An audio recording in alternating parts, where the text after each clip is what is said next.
Assalamualaikum warahmatullahi wabarakatuh. Selamat malam semua. Salam sejahtera bagi kita semua. Sebelumnya saya ingin berterima kasih kepada semuanya yang telah menyempatkan waktunya berhadir untuk mendengarkan presentasi kelompok kami, yaitu yang berjudul Pendidikan Kesehatan Islam. Pada pertemuan kali ini saya ingin mengajak Anda semua untuk melihat bagaimana pentingnya peran tingkat kesehatan bank, dan nanti akan dijelaskan oleh saya dan saya. Yang pertama-tama akan dijelaskan oleh bagian. Terima kasih, silakan.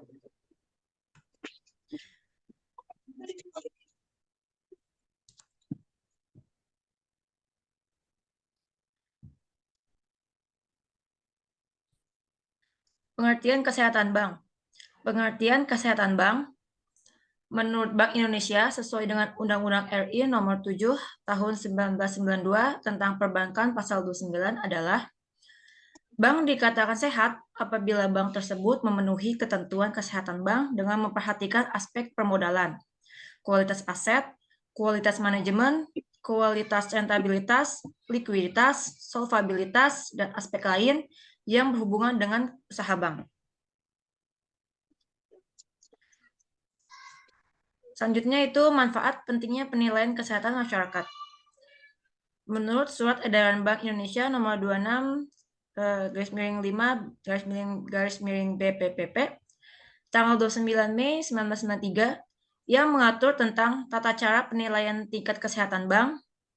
Penilaian tingkat kesehatan bank sangat penting dan bermanfaat karena merupakan tolok ukur bagi manajemen bank untuk menilai apakah pengelolaan bank telah dilakukan sejalan dengan ketentuan perbankan yang sehat dan juga sebagai tolak ukur untuk menetapkan arah pembinaan dan pengembangan bank baik secara individual maupun secara perbankan. Penilaian tingkat kesehatan bank metode Camels. Yang pertama yaitu kapital atau modal. Penilaian terhadap faktor permodalan ini dilakukan mengikat kecukupan modal sangat diperlukan guna kelangsungan operasional bank sehari-hari. 2. Aset atau aktiva. Penilaian terhadap faktor ini dilakukan karena kualitas aset merupakan salah satu aspek terpenting yang mempengaruhi pasar pendapatan bunga. Yang ketiga yaitu manajemen.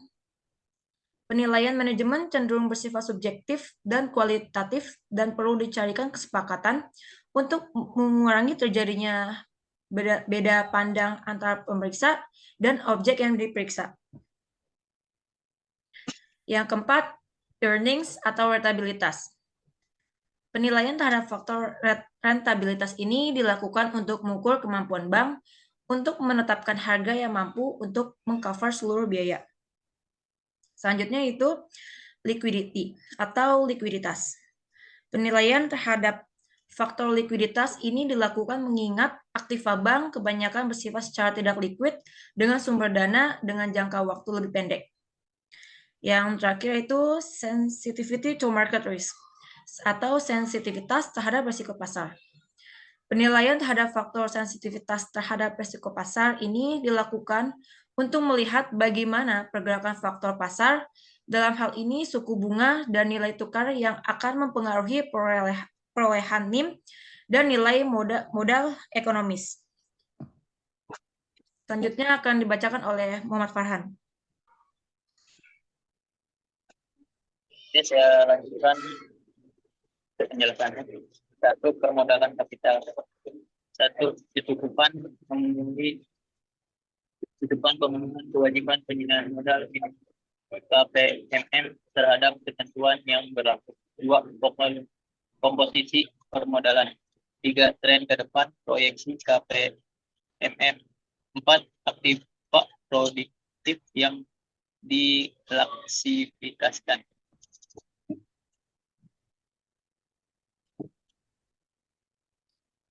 Permodalan kapital. Masih lanjut yang tadi, kemampuan bank memelihara kebutuhan penanaman modal yang berasal dari keuntungan atau laba ditahan. Rencana permodalan bank. 7. Akses kepada sumber modal. 8. Kinerja keuangan pemegang saham.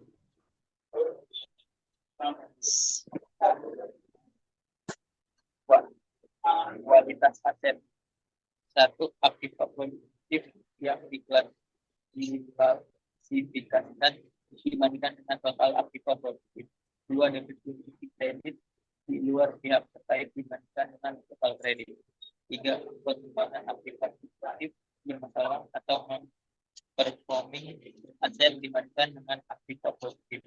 4. Keterbukaan penunjukan pilihan angkutan aktiva produktif PPAP. Lanjut.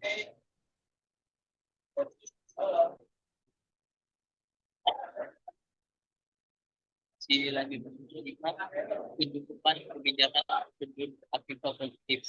6. Sistem kaji ulang review internal terhadap aktiva produktif. 7. Dokumentasi aktiva produktif. 8. Kinerja dan aktiva produktif apa bermasalah. Lanjut.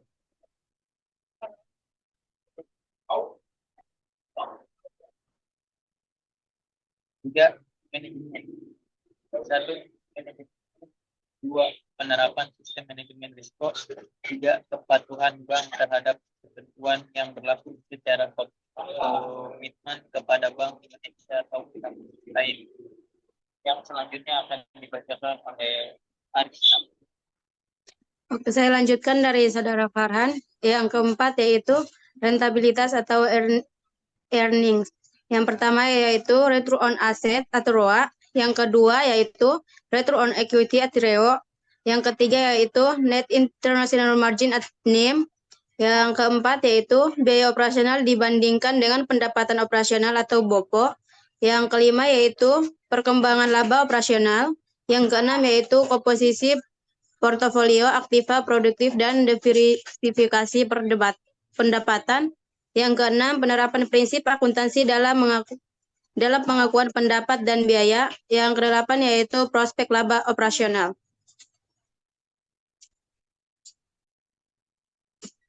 Yang kelima yaitu likuiditas. Yang pertama yaitu aktiva liquid kurang dari 1 bulan dibandingkan dengan pasiva atau liquid kurang dari 1 bulan. Yang kedua, 1 month mature mismatch ratio. Yang ketiga yaitu loan to deposito atau ratio atau LDR. Yang keempat yaitu proyeksi cash flow 3 bulan mendatang.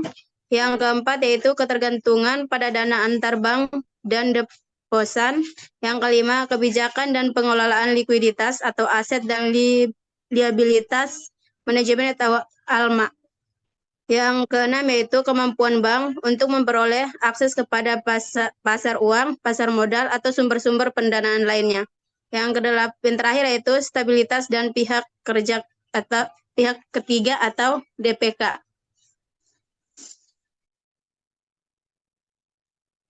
Selanjutnya yaitu sensitivitas terhadap risiko pasar atau sensitivity of market risk. Yang pertama yaitu modal atau cadangan yang dibentuk untuk mengcover fluktuasi suku bunga dibandingkan dengan potensial loss sebagai akibat fluktuasi atau adverse movement atau suku bangsa. Yang kedua yaitu modal atau cadangan yang dibentuk untuk mengcover fluktuasi nilai tukar dibanding dengan potensial loss sebagai akibat atau adverse movement atau nilai tukar. Yang ketiga yaitu kecakupan penerap sistem manajemen risiko pasar.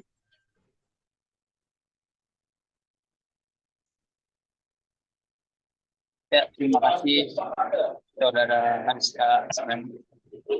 Selanjutnya kita masuk ke sesi tanya jawab ya. Yang mau bertanya silakan aktifkan tangan aja atau lambaikan. Silakan yang mau mau ngomong aja. Yang mau bertanya.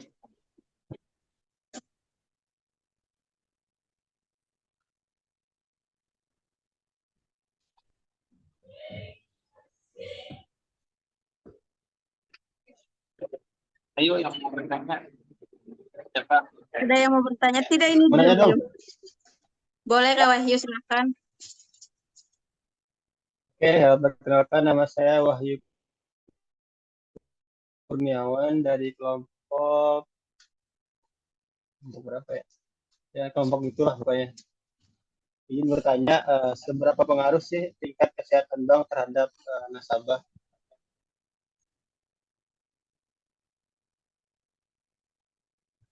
Oke, ya, terima kasih. Ditunggu jawabannya kakak. Saya mau tanya,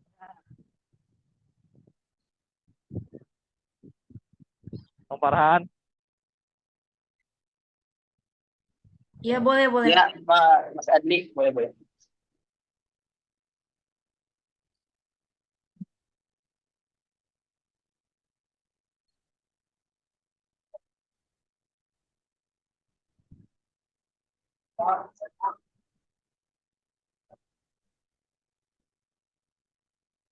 Yang lain juga boleh ya.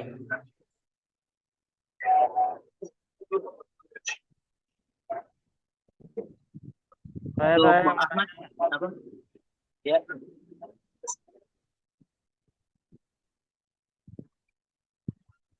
Yang tiap keluar. Untuk yang lain dulu aja. Siapa lagi yang mau lain? nanya? Yang mau nanya?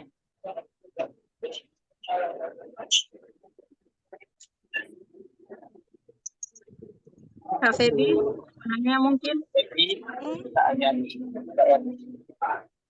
Nanya apa ya gue ya?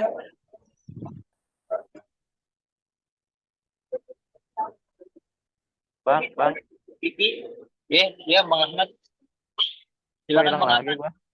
Iya. Boleh di. Bang, mau bertanya Bang, apa yang bisa dilakukan Bang apabila terdapat penyimpangan terhadap aturan tentang kesehatan Bang? Apa yang bisa dilakukan Oleh terhadap Bang apabila terhadap penyimpangan, apa yang dilakukan Bang apabila terdapat penyimpangan terhadap aturan tentang kesehatan Bang? Bang, apa yang bisa dilakukan oleh Bang terhadap penyimpangan Apabila terdapat penyimpangan terhadap aturan tentang kesehatan Bang. Jadi kalau misalkan ada penyimpangan gitu dengan aturan kesehatan Bang, apa yang dilakukan oleh Bang tersebut? Sudah Bang, jelas ya? Oke, makasih ya, Bang Ahmad. Ya, Ya, untuk yang lain ada lagi? Izin bertanya dong. Ya, tapi boleh. Halo, Yang cewek-cewek ini tanyain. pengen Yang lihat cewek-cewek. dulu dong itu PPT yang di permodalan di bagian nomor 4. Itu ada poin yang pengen saya tanya. Heeh. Boleh, silakan.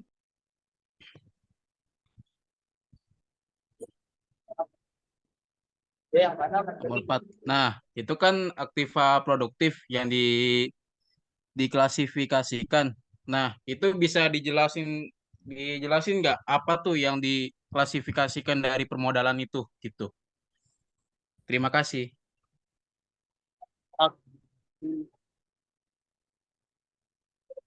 Slide yang nomor berapa tadi? Di nomor 4 dijelasin aja apa tuh yang diklasifikasikan dari permodalan itu gitu. Aku dong, aku.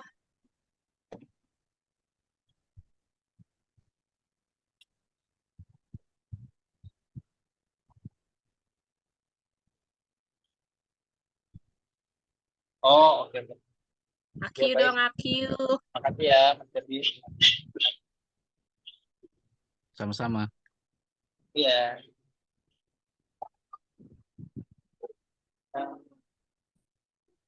Untuk lain nanti dulu ya, 3 pertanyaan. Nanti setelah itu kita bisa lagi.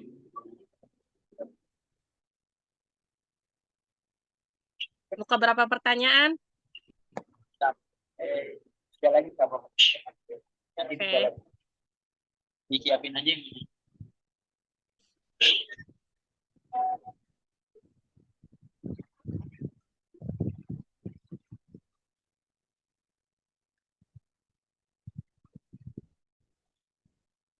Saya akan semua.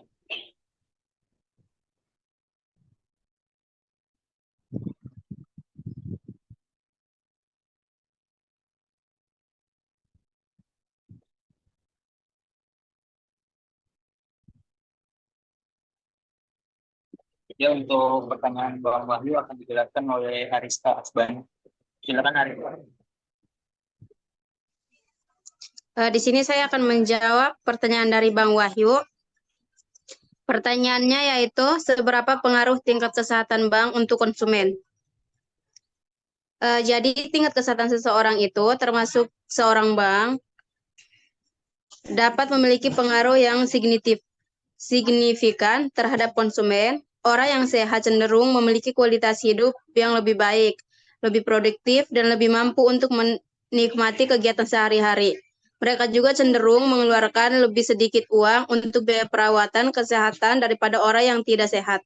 Kesehatan yang baik juga dapat mempengaruhi pilihan konsumen seperti makanan dan gaya hidup yang sehat. Oleh karena itu, tingkat kesehatan bank untuk individu memainkan peran penting dalam aspek keuangan dan kehidupan sehari-hari. Bagaimana Bang Wahyu? Ya, terima kasih Kak Arista, cukup jelas. Ya, terima kasih. Aku mau nanya dong, boleh nggak? Ya, terima kasih. Ya, selanjutnya akan diperkatakan. Mau nanya, boleh Pertanyaan nggak? kedua akan dijelaskan oleh Bupati. Nanti dulu ya, Ali. Dan Sabar, Al. Baik, saya mau jawab dari pertanyaan dari Bang Ahmad Adli ya. Tadi kan pertanyaannya itu, apa yang bisa dilakukan oleh bank apabila terdapat penyimpangan oleh kesehatan bank? Nah, yaitu itu ada beberapa macam. Yang pertama yaitu meningkatkan permodalan. Bank dapat meningkatkan permodalannya dengan menerbitkan saham baru, menerbitkan obligasi, atau meningkatkan laba. Yang kedua, meningkatkan kualitas aset. Bank dapat meningkatkan kualitas asetnya dengan melakukan rekturisasi kredit bermasalah, meningkatkan kualitas kredit yang disalurkan, atau melakukan penjualan aset yang tidak produktif. Yang ketiga yaitu meningkatkan kinerja manajemen. Bank dapat meningkatkan kinerja manajemennya dengan menerapkan prinsip-prinsip tata kelola perusahaan yang baik atau good corporate governance, meningkatkan kompensasi karyawan, atau melakukan perbaikan proses bisnis. Yang keempat yaitu meningkatkan profitabilitas. Bank dapat meningkatkan profitabilitasnya dengan meningkatkan pendapatan, menurunkan biaya, atau melakukan efisiensi operasional. Yang terakhir yaitu meningkatkan likuiditas. Bank dapat meningkatkan likuiditasnya dengan meningkatkan dana pihak ketiga, mengurangi kredit yang disalurkan, atau melakukan penyertaan modal ke perusahaan lain. Selain itu, bank juga dapat melakukan kerjasama dengan pihak lain seperti lembaga keuangan, pemerintah, atau perusahaan asuransi untuk meningkatkan tingkat kesehatannya. Sampai sini sudah jelas untuk Bang Ahmad Sadli. Oke, cukup jelas. Terima kasih, Mulyati. Ya. ya, terima kasih banyak Ahmad telah meluangkan waktu. Ya, selanjutnya saya akan menjawab pertanyaan dari Mas David ya, tentang arti produktif yang diklasifikasikan. Aktiva produktif yang diklasifikasikan merupakan aktiva yang sudah maupun yang mengandung potensi tidak memberikan penghasilan atau menimbulkan kerugian. Yang kedua, total aktiva produktif merupakan total dari penanaman dana bank dalam bentuk kredit, pinjaman pada bank lain, surat berharga, dan penyertaan modal untuk memperoleh penghasilan. Seperti itu, Mas David, gimana jawaban saya? Oke, terima kasih banyak. Sangat menjawab dari pertanyaan saya yang saya ajukan. Oke, terima kasih banyak Mas David telah meluangkan Sama-sama. waktunya. Ya, untuk Selanjutnya, siapa yang selanjutnya bertanya? ada yang mau bertanya lagi? Aku. Boleh, Kak Febi? Kan di sini kan perkenalkan namaku Febi Kelana dari kelompok 1 ingin bertanya kan di sini menjelaskan ada permodal, ada tren ke depan. Menurut kalian tren ke depan itu untuk apa sih dan apa contohnya buat ke depannya itu seperti apa? Terima kasih. Maaf Kak, boleh diulangi? Mas David. Kan di sini dijelaskan permodalan itu ada tren ke depan. Dan yang dimaksudkan ke depan itu contohnya seperti apa dan menurut kalian itu bagaimana ke depannya?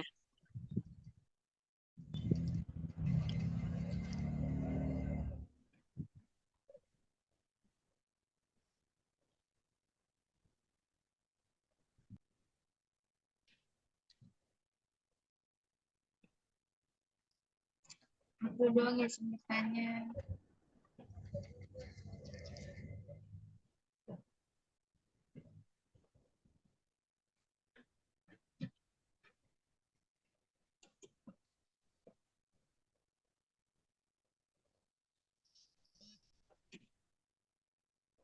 Selanjutnya, ada yang mau bertanya lagi? Saya dong Kak, boleh nggak Kak? Boleh.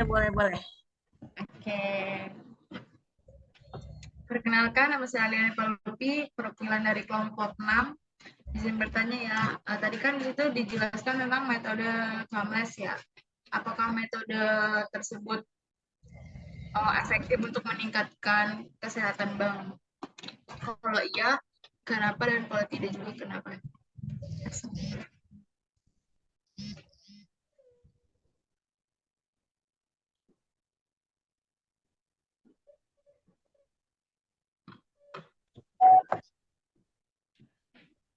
Saya bisa bilang jawaban itu.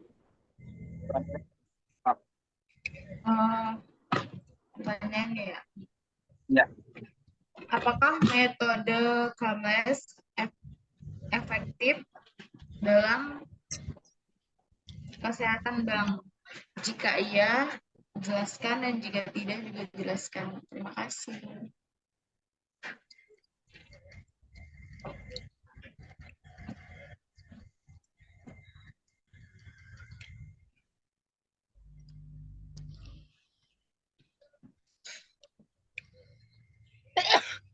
ini selanjutnya ada lagi yang mau bertanya.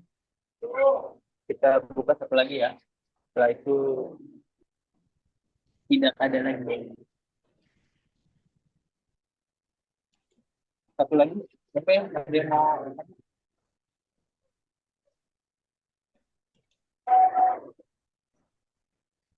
Sudah nggak ada. Kalau nggak ada, ayo yang lain. Titik. Sylvia, Kopi, Mas Topik.